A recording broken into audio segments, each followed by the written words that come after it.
James's Paintwork Clean Up. It was a busy day.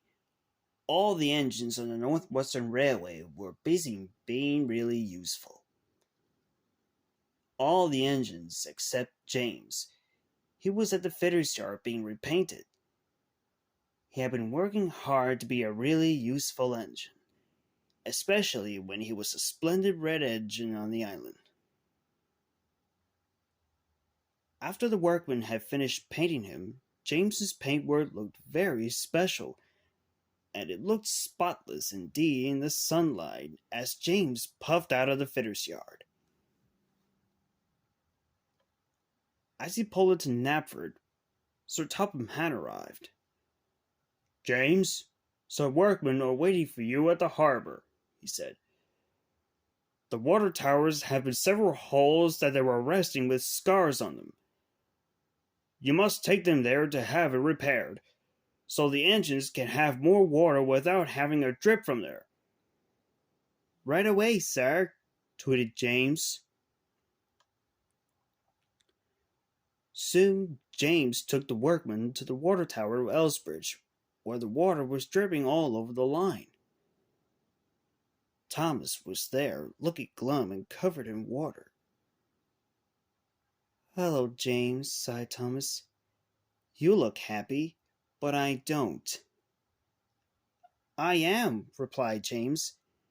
"But Thomas, why aren't you so happy? Don't you just like my shiny red paint? I've been repainted today." "Of course I do," puffed Thomas sadly. "Why would I never like it? Look, I'm all wet."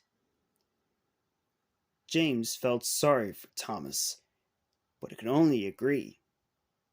Just then, as James left the workmen to repair the water tower, James passed by, pulling a line of coal cars. "Hello, Henry," whistled James. "Hello, James," Henry whistled back. Coal dust flew from Henry's heavy freight cars, and James failed to notice that he and his paintwork were now very dusty.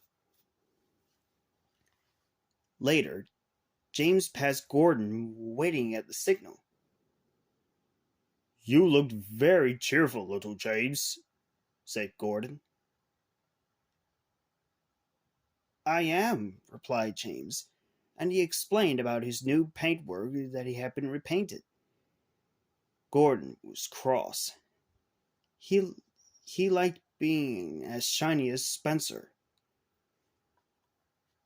"Well, so much for looking splendid, little James," sympathized Gordon. "Although you look dusty and filthy, you know." James looked at his paintwork and was very surprised. "Oh, no!" he cried. "My beautiful paintwork is dusty and dirty. What can I do? Nobody will be nice about it while I'm looking like this." "It's obvious," Gordon puffed. "Clean as your whistle. You need to get cleaned before you get repainted again." And he chuffed away with the express. James was worried. He knew that his next job was to take some school children up to the clubhouse near Lower Tidley Station.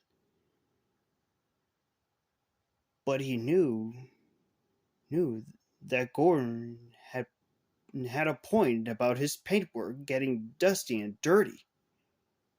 He didn't want to be dusty when he arrived, or the teacher would not give him any compliments. So he hurried off to the fitter's yard. "James, back already?" asked Jerome and Judy. "Yes," replied James. "I need good polish, please," he called the workman. Very well," one said. So James was polished from top to bottom again, and so were his coaches. As the men finished their job, James looked up at the clock on the wall above and was shocked to see what time it was. "Oh no!" cried James. "I'm supposed to pick up the children!" And he raced out of the yard. "James, wait!" shouted the workman. "We've polished your wheels. They're not dry yet. You'll slip." But it was too late. The moment James was out on the main line, then next, he braked to a slow speed, but his wheels slipped on the rails. "Ouch!" he cried. Luckily, no one was hurt. James's driver fireman had jumped clear, but James derailed on the switches, which caused it to jam. Sir Topham Hatt drove the workmen in his car to a scene. They were very shocked to see what happened, and very cross. "It's always nice to receive compliments, James," Sir Topham Hatt said sternly. "But when you let those words get to your smoke box like that, it will only cause yourself confusion and delay. Now I will send help right away.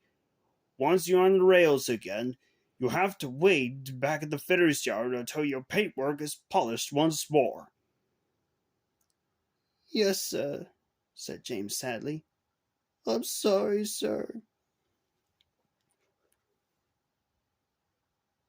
Soon, Thomas had to take the children to the clubhouse near Lower Titmouth, and James was lifted back on the rails by Judy and Jerome, and was shunted back into the fitter's yard by Edward. James soon had his paintwork polished and had been dried. He puffed back to work, although he still felt bad about what happened. "Never mind, James," said Mary. "But on the bright side, you've got the shiniest paintwork and brightest whistle on the whole railway of Northwestern." "That's right," agreed Henry. "And I'm sorry about what happened when my cars got some coal dust all over you earlier, James. I didn't mean to get you dusty and dirty." "That's all right, Henry," said James. I let this worriness about my shiny red paint get the better of me, and it was wrong for me to carelessly puff out of the fitter's yard when it wasn't finished dried up yet. And so from now on," he added, "I think it's best to wait until it shines." "That's good to know," smiled Mary. "Hope you do well soon, James." James smiled from buffer to buffer.